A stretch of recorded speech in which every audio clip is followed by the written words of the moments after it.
Hi, everybody. My name is Emily Best. I'm the founder and CEO of Seed&Spark and Film Forward, and we are here to welcome you to our latest inclusive leadership conversation, today focused on collaboration. First, I want to acknowledge and thank Angele Thomas from the Sign Language Company, who's here today to help us make this event more accessible. So thank you, Angele. Did I say it right this time? Yes, all right. So why do we do this? We built Film Forward really with an effort to address high-level organizational challenges, innovation, engagement, retention, inclusion. And what we've learned over the last 18 months in the market is that one of the greatest opportunities to, and also barriers to, inclusive and innovative environments is leadership behavior.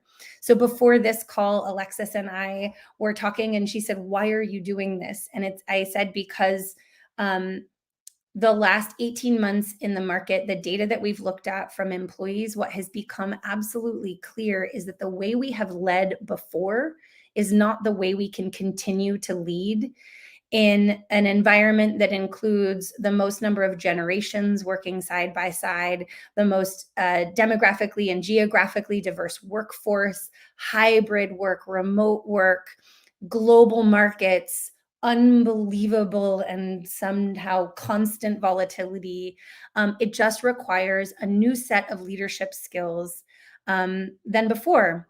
And so this series has been about learning from incredible leaders that I've just had the benefit of having access to. And so I'm really, really excited about this next one. Before we get started, I just want to let you know that Alexis Gonzalez Black is one of my favorite people to talk to. You'll find out why on your own, but she is the org design lead for August Public. And prior to that, she was the org design lead at Zappos and the design lead at IDEO. And she's also one of our extraordinary advisory board members at Film Forward and has been really influential to my thinking about all of this for quite some time. So Alexis, welcome. Hi, it's so good to be here. Thank you for having me. I'm so happy to see you. And also we're on the mom journey together, and both of us have feral children running around somewhere in our houses during spring break. So this could be a very sort of hybrid work environment kind of a session today. My daughter was like, "You don't get spring break, mommy. I'm so sad for you." I was like, "Girl, me too. Me too." But yes, Yes. happy to be here. And they We made birth. started, she was learning something about adulthood all of a sudden. Yes, yes. Yeah. And like the whole community of people around you are caregivers, mom, dad. Spring break is not for us. It was a No. real light bulb moment for her. Yep. I was trying to explain to my son why he has to go to camp in the summer. And he was like, "I don't understand." We were like, "Well, because the world goes Yeah. on around you without it." This is the last thing I'll share before we move on, but my daughter wrote me this note and put it on my board.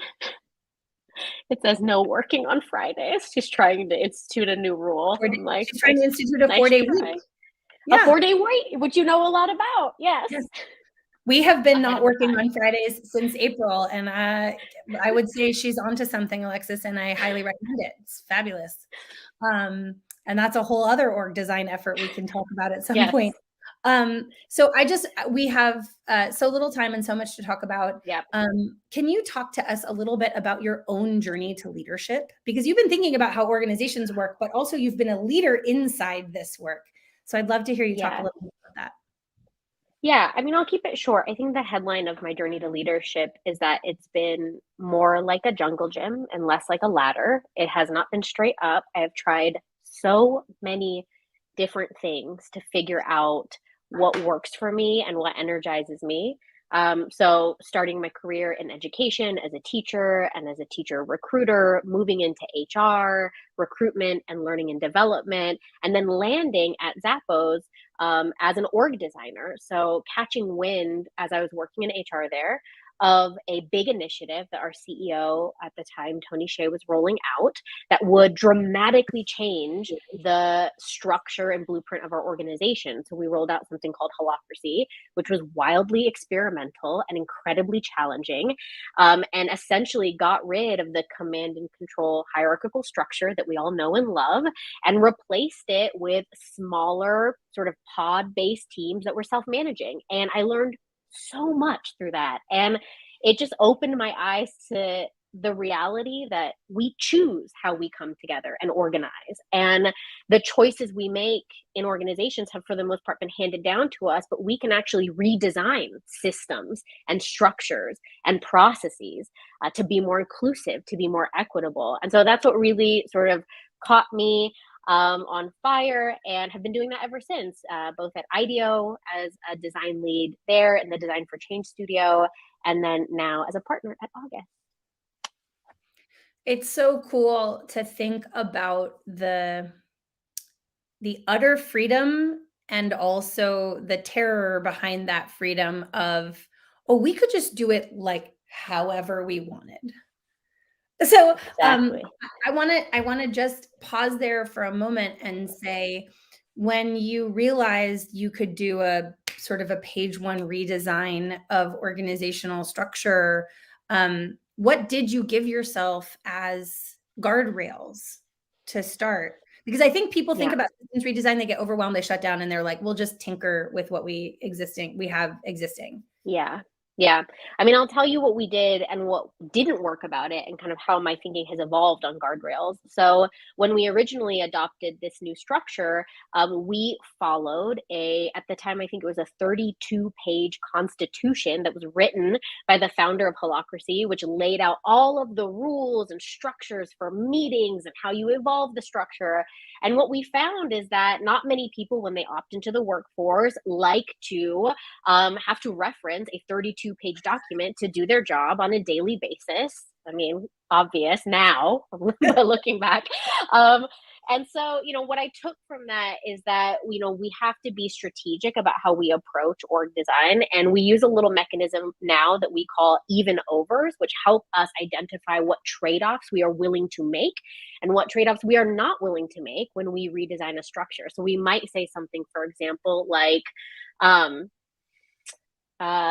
one of our core values is joy, even at the expense of being taken seriously. So by articulating those trade-offs that we're willing to make upfront for a large redesign project or for any work that you're doing, it helps us set the guardrails for our design. So I'm happy to go into more depth in that. There are a million examples, but it's definitely a more lightweight and human-centered way to redesign organizations. You've used my most favorite word in leadership these days, which is trade-offs. I guess it's a compound word. Is it one word? Is it two words? Trade-off? Hyphen. There's a hyphen in there. Carla Monterosso is the one who really introduced me to its place in organizational design, but just that one concept completely changed my thinking about how power works in an organization. And how we understand how decisions are made. Yes. It's a relatively simple concept, but it's actually just so important to articulate. And I love the idea that actually when you set a value like joy, we're going to value joy here, you have to set the flip side, which is like, what might it mean to value joy that is negative that we have to confront? That's super interesting and insightful. Yeah. Or inclusion, even at the expense of speed.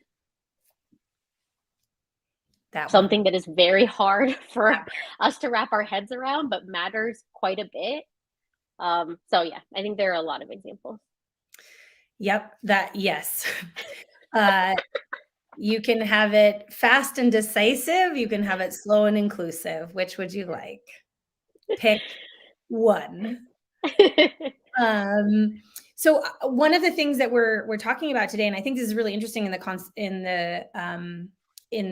in light of the idea of inclusion and trade-offs, is the concept of collaboration and the role of collaboration in leadership.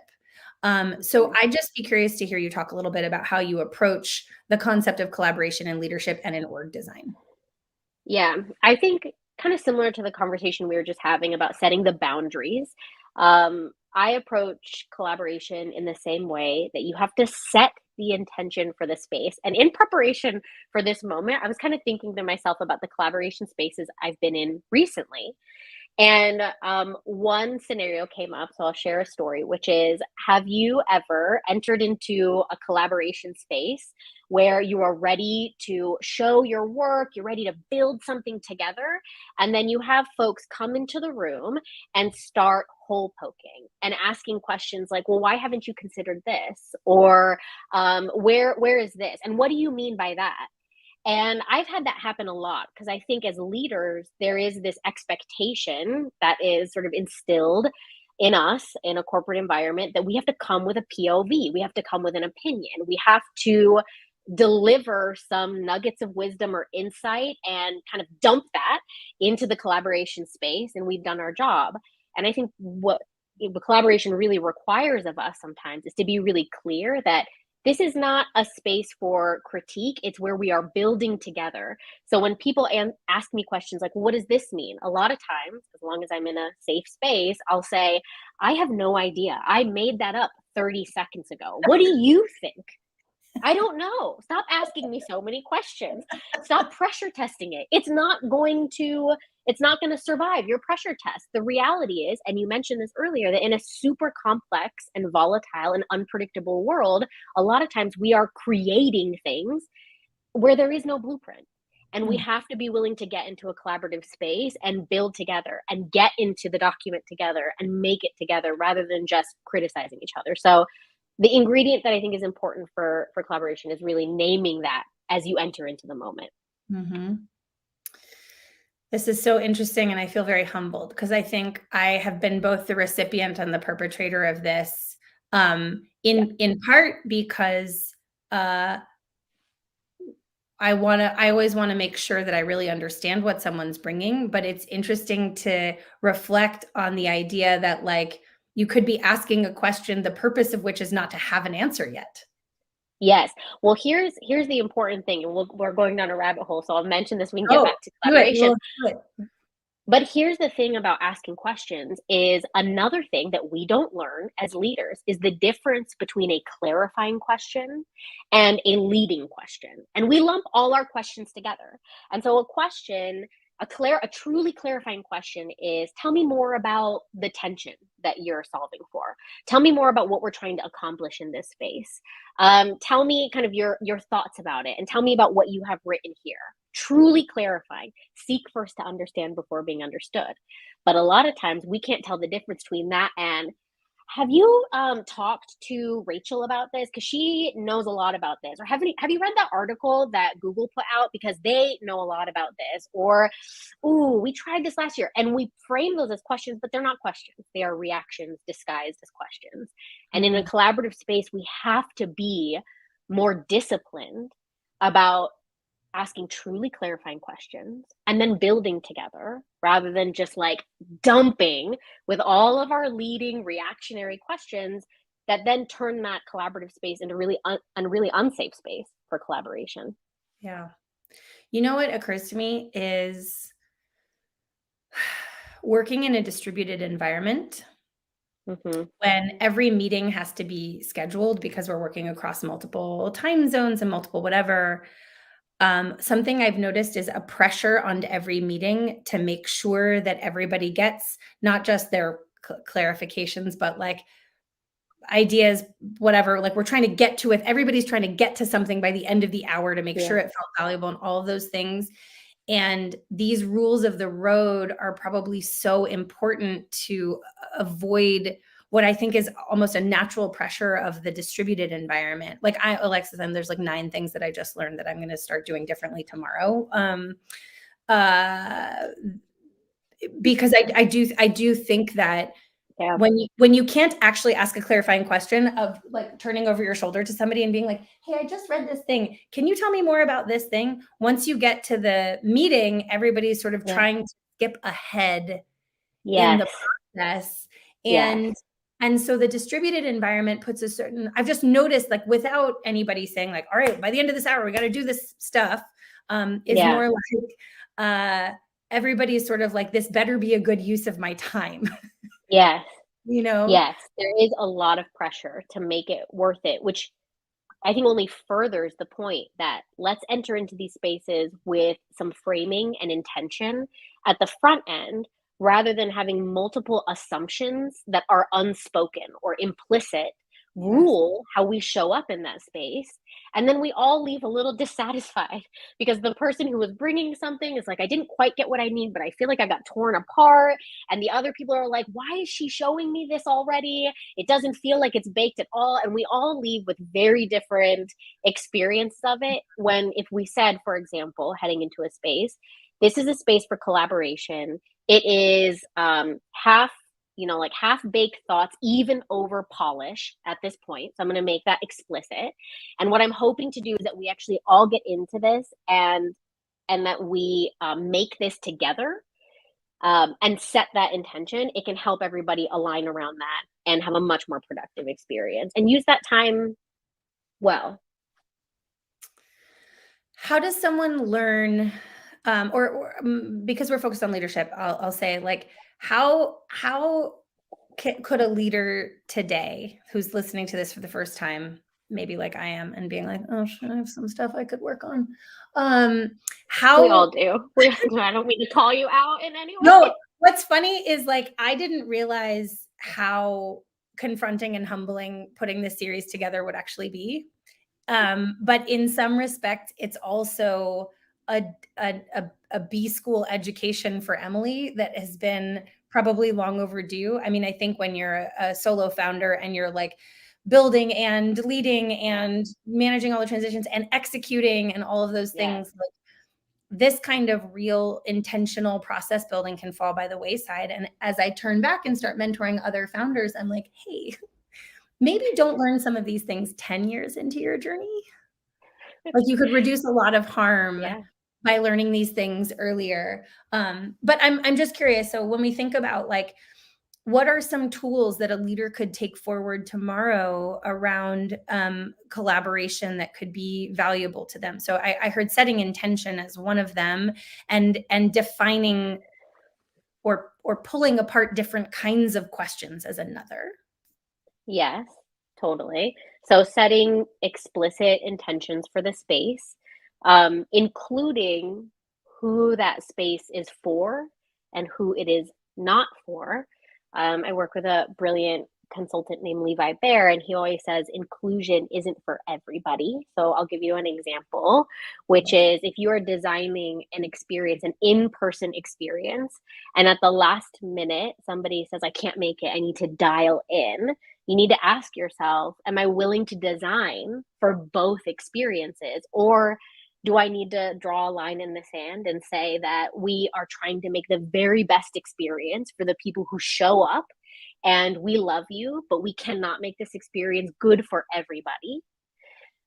We need to include the people who show up and be really inclusive to them. And so we actually have to make that trade-off and say we are not going to accept that. And that feels tough and difficult and sticky sometimes, but articulating the trade-offs as to who that space is for and who it is not for is important. And I think aside from making the implicit explicit around who the space is for, the trade-offs you're willing to make, and the goal of the meeting, definitely being clear about the outcome that you're striving for. What does success look like?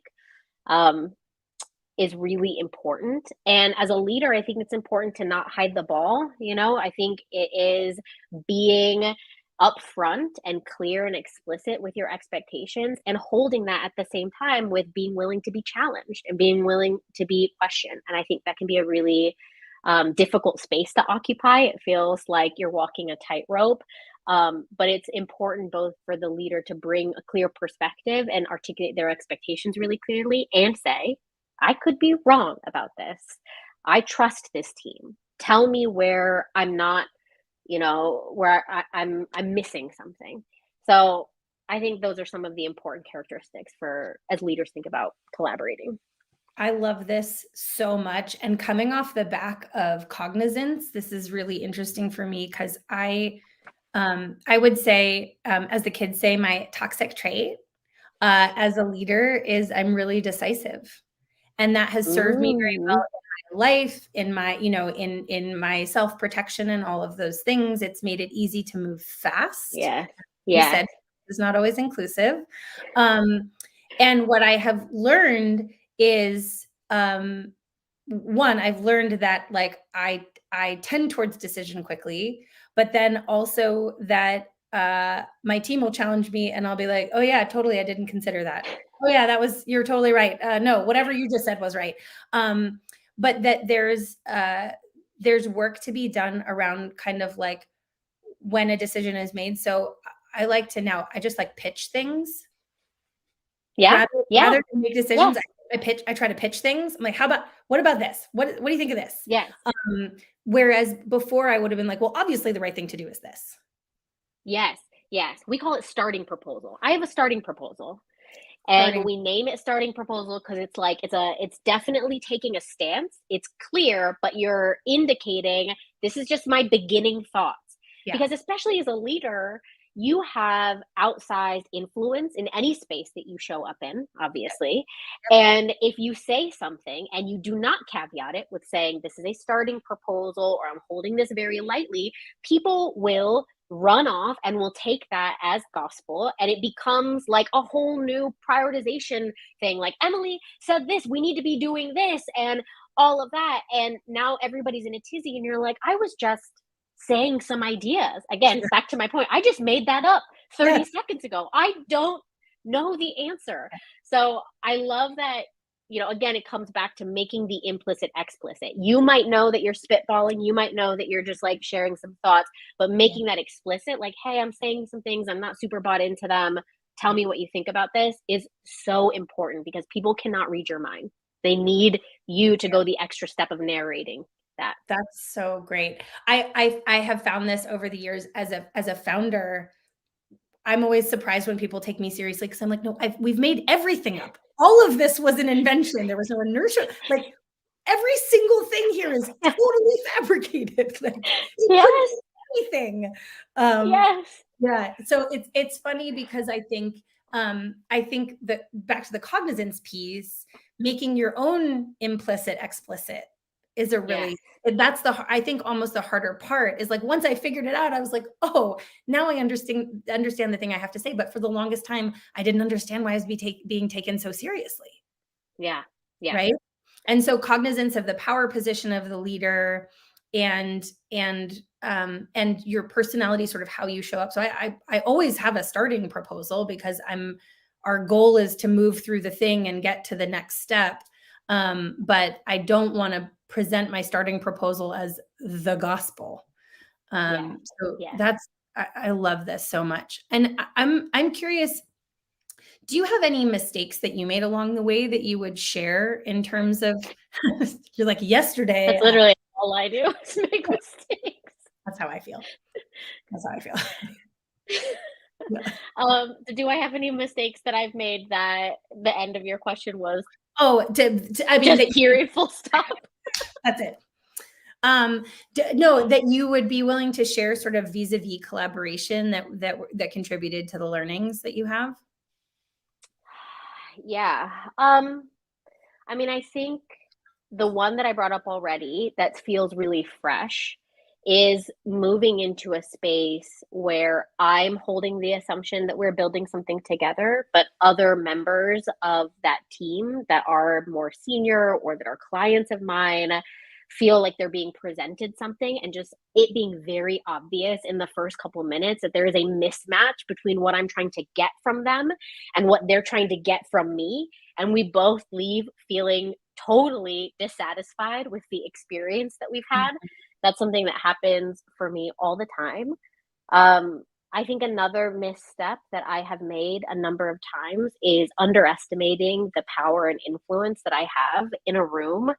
Um, Again, similar to what we just talked about, which is like, we're all pals here and we're just, you know, palling around and having ideas and Yeah. not recognizing that even like subtle shutdowns of ideas or, you know, things that I've said have really turned the conversation and shifted the conversation in a way that was unhelpful or even harmful to Mm. other people's engagement in that space.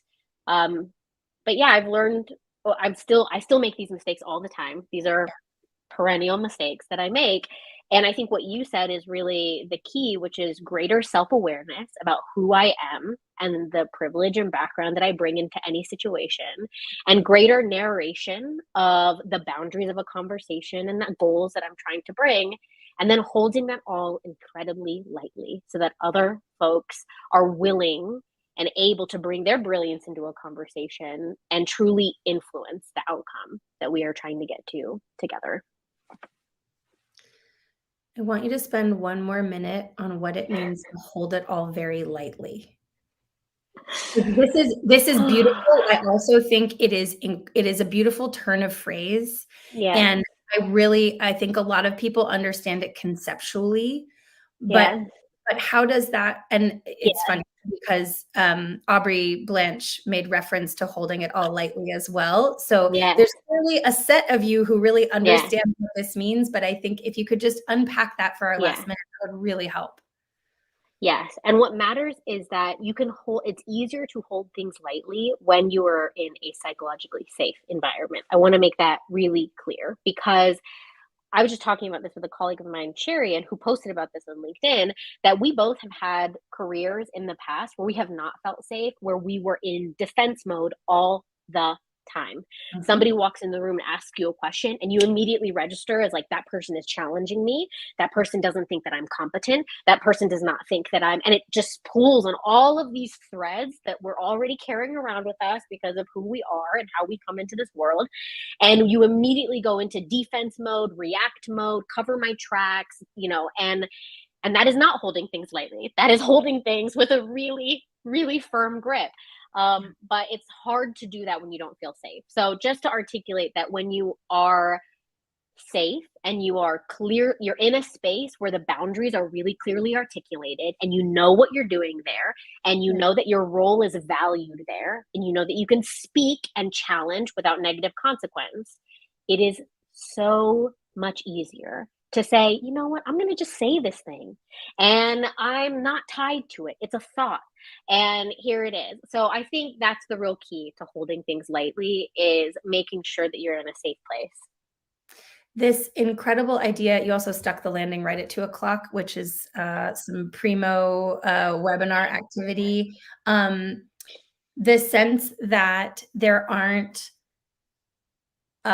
downstream outcomes to somebody not seeing your idea as the best idea, like downstream negative Mm, outcomes. And I think yes. for leaders, especially, and especially in the corporate setting where there's a lot of political play and climbing and performance reviews and all those things, that like holding it lightly, if I'm just going to say this back to you, because I want to make sure that, especially for the audience, it's really easy to take this away, to be conscious of, uh it means that if the idea, the thought doesn't become the central focus, isn't the ultimate solution, that doesn't say anything bad about you. That's exactly right. We're not attaching personal value to the outcome of our ideas. Yes, and if you are feeling like you can't hold things lightly, then you need to probably investigate some deeper issues of, do I not feel valued here? Do I not feel safe here? Do not feel like I have a home here, that I belong here? And have those conversations, because that's what's going to get you into a space where you can share ideas without taking such personal ownership over them.